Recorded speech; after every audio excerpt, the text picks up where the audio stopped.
हस्त मैथुन एक अष्ट मैथुनों के अंतर्गत है और ये भयानक रोग है, भयानक रोग। इसमें संकोच की बात नहीं, जैसे डॉक्टर से संकोच नहीं, ऐसे शास्त्र और सदगुरुदेव ये संकोच का विषय नहीं। ये वो भयानक रोग है जो कैंसर से भी, टीबी से भी बड़ा भयानक रोग है, बड़ा भयानक रोग। उसकी तो औषधि, इसकी औषधि नहीं है। वो तो प्रारब्ध से आ रहा है। ये आप वर्तमान क्रिया को बिगाड़ कर अपना नाश कर रहे हैं। छोटे छोटे बच्चे जब स्कूलों में जाते हैं और उनको गलत विद्यार्थियों का संग मिलता है तो प्रत्येक 100 में एक को नहीं कह सकते, 99 के जैसा हम मिले हैं अभी तक, 100 में एक को नहीं कह सकते, लेकिन 99 ऐसे मिले हैं, 100 में 99 जो इस रोग से ग्रसित हैं। पहले शायद वो पढ़ाई अपने लोगों के यहां नहीं थी। आज हमें बच्चे बताते हैं कि एक चैप्टर भी इसी प्रसंग का रखा जाता है। किसी विद्यार्थी जीवन से आए हुए साधु वेश में अपने उपासक ने बताया कि हम लोगों को शिक्षा दी जाती है कि जैसे खून निकल जाता है तो नया खून और बलवर्धक बनता है, ऐसे ही इस ब्रह्मचर्य का नाश करना अति आवश्यक है, क्योंकि वो हटेगा तो समस्त मांसपेशियों में नई शक्ति जागृत होगी। बोलो कितनी बड़ी हानि की बात, कितने बहुत बड़े दोष की बात। छोटे छोटे बालकों की जिनकी किसी भी तरह से ब्रह्मचर्य नष्ट करने की अवस्था नहीं हुई, वो अपने ब्रह्मचर्य का संहार कर रहे हैं केवल मनोरंजन के लिए। प्लेग, इन्फ्लुएंजा, ये रोग इतने बड़े महामारी नहीं जितना महामारी ये रोग है, जिसे बच्चे और बच्चियां खिलवाड़ समझ रही, मनोरंजन समझ रहे, ये करना आवश्यक ही है ऐसा समझ रहे, सुविधाएं दी जा रही, कहा जाता खेलो हंसो, मार दिया। अभी किसी योग्य नहीं हो पाए और उनको सारी योग्यता नाश करने की शिक्षा दे दी गई और नष्ट हो गए। ना वो गृहस्थी लायक रह गए, न विरक्ति लायक रह गए। ये जो हस्तमैथुन जनित महारोग से, भयानक रोग से ग्रसित साधक जो भी मनुष्य, जो भी बच्चे हैं, सावधानी, बिल्कुल अपनी मृत्यु का वर्ण कर रहे हैं। और हम ये पक्की बात कह रहे हैं, 100 में 99 इस दोष से ग्रसित हैं।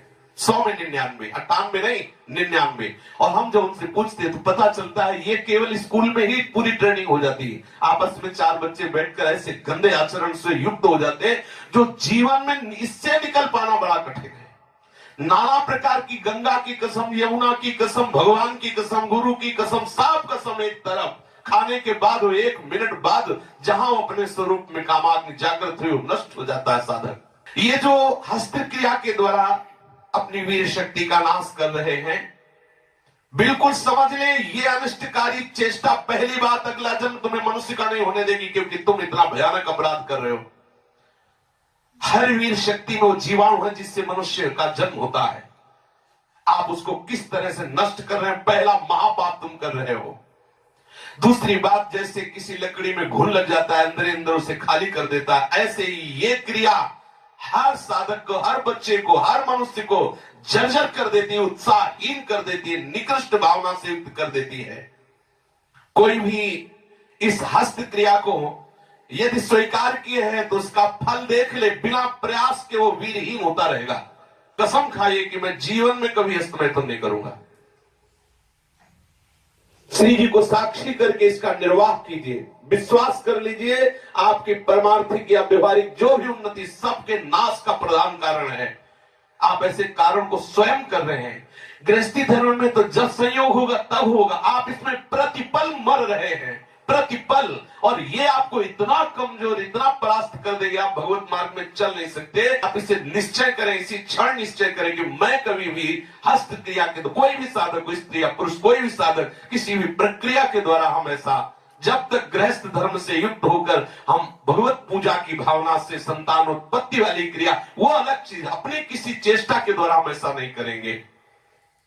जो ऐसा करते हैं उनकी समस्त इंद्रियां दुर्बल होती जाती हैं, एक एक नस से उनकी शक्ति का ह्रास होता जाता है और उनके मुंह में पीलापन, सिकुड़न बिना वृद्धावस्था के से दिखाई देने लगती है।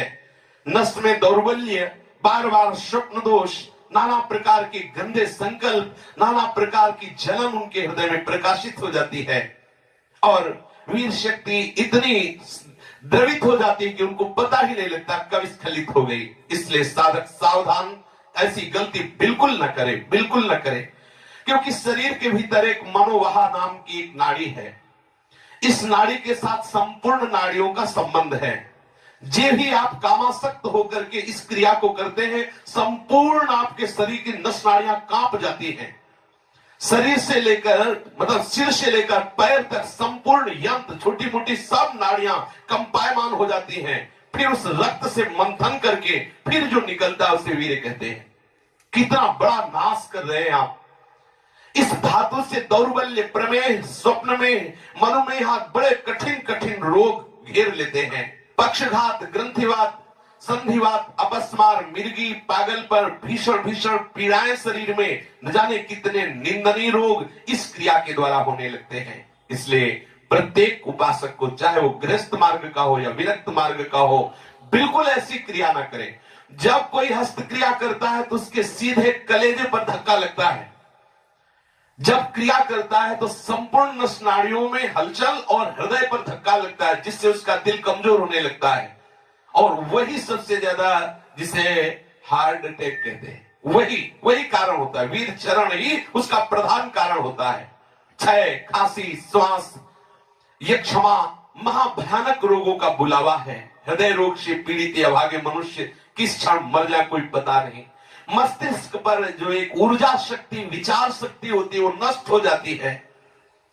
जो ये हस्त क्रिया को करते हैं उनको देखते ही पता चलता है करते हैं। कुछ ऐसे लक्षण होते हैं जिनको देखने से ही पता चलता है ये सब वो प्रतिपल अपने आप को चौपट कर रहे हैं। कितना पागलपन है। आप अपने जीवन को नष्ट कर रहे हैं। पागल खाने में अगर देखा जाए तो 5 आदमी ऐसे मिलेंगे 100 में जो किसी अन्य घटना से पागल हुए। 95 ऐसे मिलेंगे जो विषय के कारण पागल हुए, जिन्होंने ब्रह्मचर्य को छीण किया है और उनकी मेधा शक्ति कमजोर हो गई और पागल हो गए हैं। ये व्यभिचार प्रवृत्ति किसी भी लायक नहीं रहती। सैकड़ों पागल खाने में जांच करने पर ज्ञात हुआ है कि जितने भी पागल हैं उनमें से 95 केवल इस बात से पागल है, भ्रष्ट आचरण से।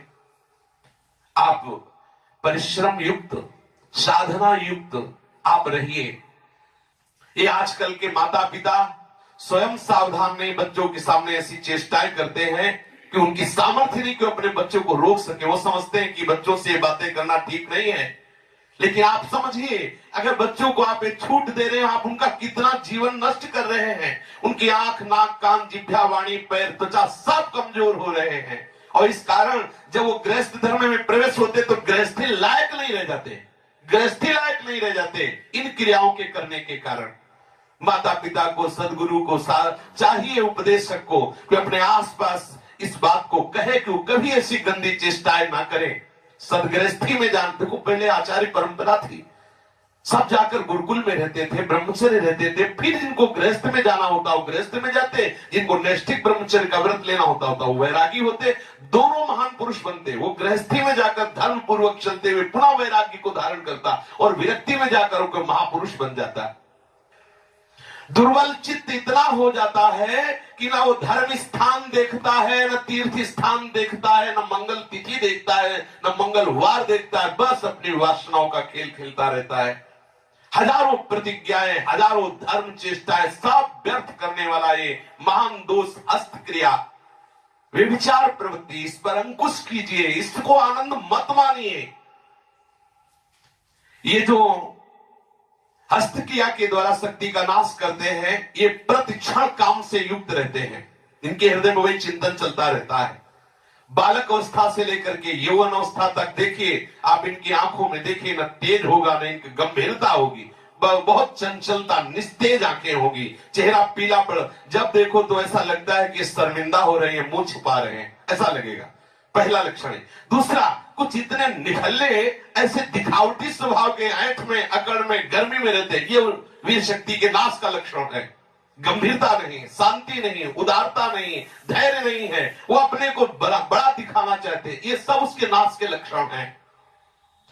जिनका चेहरा आनंद में, देखते ही हृदय में आकर्षण, ये ब्रह्मचर्य का लक्षण है। चेहरा देखो तो उजड़ा हुआ दिखाई देता है, लगता है बिना रोते हुए भी रो रहे हैं। वो सब सिकुड़ गया चेहरा, ऐसा जैसे किसी घर में आग लगा दो, इसके बाद दर्शन करो तो कैसा लगता है, वो ऐसे ही उसका चेहरा होता है जिसने अपने जीवन से खिलवाड़ किया है। जो स्वभाव से ही रुक्ष, चिड़चिड़ा, क्रोधी, बात बात पे एकदम रूखा, चेहरा पीला पड़ रहा, फीका पड़, वो चेहरा पीला प्रेम का नहीं, क्यों चेहरा प्रेम में पीला पड़, प्रेम में नहीं, यहाँ काम की बात हो रही है। मुख पिया आई फिर गई, बदल गए तन रंग, ये प्रेम का लक्षण नहीं, ये काम के लक्षण की यहाँ बात हो रही। वो मुर्दा की तरह निस्तेज खिन्न छिन्न ऐसे ही घूमता रहता, कोई लक्ष्य नहीं, कोई उद्देश्य नहीं, बात बात में आलस्य, बात बात में गुस्सा। जो गालों में बिना कोई गुलाबी कुछ लगाए जो गुलाबी दिखाई देती है वो ब्रह्मचर्य की होती है, और जिनके ब्रह्मचर्य क्षीण हो जाते हैं, झाई पड़ जाती है। देखो देखने में लगता है क्योंकि बोले कितने को, बोले 18 के, 18 में तो उसकी दुर्गति हो रही, तो 28 और 48 में क्या होगा। जो काले दाग चेहरे में पड़ने लगते हैं, आंखें धसी नजर आती हैं, गाल पीले नजर आते हैं, नाक के आसपास काले काले दाग यहां ऐसे प्रकट हो जाते हैं, ये सब लक्षण हैं जो उन्होंने अपनी शक्ति का नाश कर दिया। सावधानी के द्वारा इस जीवन को आप बर्बाद ना करें। जो 12 वर्ष की अवस्था के बाद से शुरू किया कर, 12 वर्ष है, कितने से बच्चे हैं, कितने चलना मुश्किल हो गया, चलना मुश्किल, तब कसम खवानी पड़ी। वो तो लक्षण पता है ना, तो कसम कि तुम्हें हमारी कसम, यदि हमें आप तनिक भी मानते हो, संत मानते हो, गुरु मानते हो, तो कसम खाओ आज के बाद ऐसा, तब उनमें चलने की सामर्थ्य आ रही। बच्चे हैं, खिलवाड़ हो गया, उनके लिए खिलवाड़ हो गया और अपने जीवन को नष्ट कर दिया। अभी 14, 13, 15, 18 ये अवस्था है। जो लोग ये कहते हैं ना कि खेलने खाने की अवस्था, वो थोड़ा सुन ले कि कौन सा खेल खेल रहे हो, क्या खा रहे हैं, ये खेलने खाने की अवस्था है। अरे ये वो अवस्था है जिसमें जो चाहो तुम बन सकते हो। जो इस वीर शक्ति का नाश करते हैं वो बिना बुढ़ापे के सारे लक्षण बुढ़ापे के उनमें होते हैं। कमर में दर्द है, चला नहीं जा रहा है, थोड़ी चढ़ाई में हांफने लगे। अब अवस्था कितनी, बोले 18 की। इस अवस्था में तो मतलब दिशाएं भी कांपे, वो अवस्था है। अब तो दिखाई नहीं देता कोई जवाल। चित्त में कुचिंताएं, छाती में धड़कन, बिना भय के भयभीत हो जाना, थोड़े से भी दुख में ऐसा सोचना कि मैं आत्महत्या कर लूं, ये सब बातें उसी की कमी से हो रही हैं। ये महापुरुषों के अनुभव की झूठी झूठी बातों में एकदम घबरा जाना, कोई झूठी धमकी दे दे तो बस वो ऐसा लगता है अब क्या करूं, किसी कमरे में बंद हो जाऊं, अपने आप को प्राण हत्या करके बचा लूं, ऐसा मैं अपने शरीर को न, ये सारे के सारे लक्षण उसी में प्रकट होते हैं।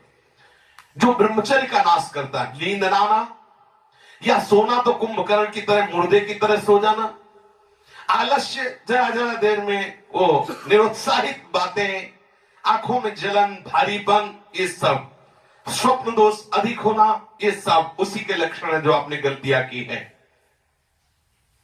जो सावधान नहीं रहता तो जब वो लघु शंका को बैठता है तो सबसे पहले वीर शक्ति का श्रवण, या सबसे बाद में, दोनों में जैसा अभ्यास हुआ, आप सोच में बैठे, लघु शंका में बैठे, तो सबसे पहले या तो वो गिरेगा या बाद में गिरेगा। आप सोचो उसकी कितनी बड़ी दुर्दशा है।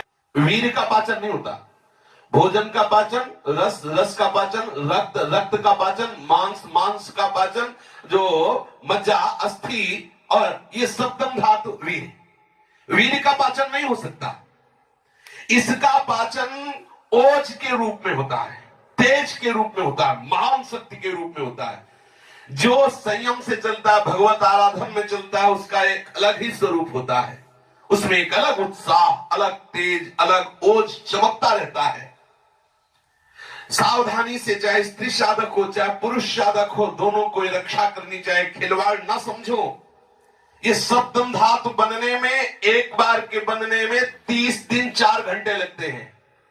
30 दिन 4 घंटे लगते हैं। जब बहुत सुंदर भोजन सात्विक किया जाता है तो एक बार में संतानोत्पत्ति करने की जो सामर्थ्य वीर शक्ति में है, वो 30 दिन 4 घंटे में तैयार होती है। शास्त्रीय पद्धति के अनुसार, शास्त्र सिद्धांत के अनुसार साधक सावधान रहे, इसे तमाशा न बनावे, इसे मनोरंजन न बनावे, इसे खिलवाड़ न समझे कि कोई देख नहीं रहा। आप जिस कार्य के लिए मनुष्य जन्म धारण किए, चाहे गृहस्थ हो चाहे विरक्त, उसके लिए अति अनिवार्य है आपको ब्रह्मचर्य रहना। ये जो हस्त प्रयास के द्वारा ब्रह्मचर्य का नाश करते रहते हैं, इनको बहुत सावधान हो जाना चाहिए। एक बार ब्रह्मचर्य नष्ट होने में 1.5 तोला सप्तम धातु नष्ट होती है, जो 30 दिन 4 घंटे में तैयार होती है। आप विचार कीजिए, 30 दिन 4 घंटे शरीर की नस नाड़ियों ने जो कमाया, उस सप्तम धातु को आप कितने मिनट में नष्ट कर रहे हैं? कितने बार 30 दिन 4 घंटे में एक बार कमाई हुई वस्तु को कितने बार नष्ट कर रहे हैं? आपकी क्या परिणाम दशा होगी, आप खुद विचार कर लीजिए। कठोर परिश्रम से 30 दिन 4 घंटे में तैयार होने वाली 1.5 तोला अमूल्य वस्तु जो भगवत स्वरूप है, आप उसे कहां बहा रहे हैं? कितनी मूर्खता कर रहे हैं? आप इसको सुनने में बोलने में संकोच लग रहा होगा। घोर पतन का रास्ता अंदर ही अंदर मन को आप दे रहे हैं। इसे मूर्ख नहीं कहा जाएगा और क्या कहा जाएगा? जो इतनी कीमती वस्तु को केवल मनोरंजन के लिए बर्बाद करे, तन मन धन श्वास सबका नाश करने वाला। जैसे फूलों का इत्र, ऐसे ही संपूर्ण मनुष्य का सार ब्रह्मचर्य। एक एक रुपया आप जैसे बहुत कंजूसी से समेट के रखे, फिर कोई चुराने आवे तो आप दे देंगे क्या? ऐसे ही यदि आप ब्रह्मचर्य पर दृष्टि रखेंगे तो आपसे पापाचरण हो ही नहीं सकता। आपको जलन हो जाएगी कि हम कितना जल के कैसे सदाचार से चल रहे हैं और ये आकर्षण हमें आ रहे, कैसे ब्रह्मचर्य को नष्ट कर सकते। वो भागेगा, हर स्थिति से भागेगा। वो अपने ब्रह्मचर्य को बहुत सच्ची मानिए, ब्रह्मचर्य में ही सामर्थ्य है हर द्वंद्व सहने की, हर द्वंद्व सहने की। जितने भी साधकों की या मनुष्यों की जो दुर्दशा है शास्त्र विरुद्ध आचरणों से, उसका कारण ब्रह्मचर्य का नाश। जरा विचार करो, जो दिन में 2 बार, जो 3 बार, या 2 दिन में, 3 दिन में, या चौथे दिन में ऐसा करते हैं, आप उन पर विचार कीजिए कि 30 दिन 4 घंटे में तैयार होने वाली वस्तु को वो 2 दिन में, 3 दिन में, या 1 दिन में 2 बार, या ऐसा आप सोचो उनकी कितनी बड़ी दुर्दशा हो रही, वो कहां पहुंचेंगे। आज कसम खा लो, बार बार कह रहे हैं, और ये हम दूसरों के लिए नहीं कह रहे, अपने लोगों के लिए कह रहे हैं, अपने लिए कह रहे हैं। अपने लोगों को कसम खा लेनी है, हम भूल कर कभी हस्त क्रिया के द्वारा अपने ब्रह्मचर्य का नाश नहीं करेंगे। जो अष्ट मैथुनों में वर्णन, हम एकांत में कभी स्त्री से संभाषण कामुक होकर नहीं करेंगे, हम कभी एकांत में खड़े होकर किसी स्त्री को नहीं ताकेंगे, कभी वो हम चेष्टाएं नहीं करेंगे जिससे हमारा भगवत मार्ग रुके। जो गृहस्थ है उनके लिए भी यही नियम है, एक पत्नी व्रत धारण करने वाला ब्रह्मचारी ही कहा जाता है। इसलिए सावधान, गृहस्थी में भी जाना है तो तब तक ब्रह्मचर्य का पूर्ण निर्वाह करें जब तक आप गृहस्थ धर्म से युक्त ना हो जाएं, और यदि विरक्त है तो आजीवन आप भले चले थोड़े दिन, लेकिन इसको सह जाएंगे तो इतने आनंद में रहेंगे, इतनी शीतलता, इतनी द्वंद्वों से लड़ने की सामर्थ्य आएगी, इतना उत्साह भगवत प्राप्ति को होगा। आप खुद देख लीजिए।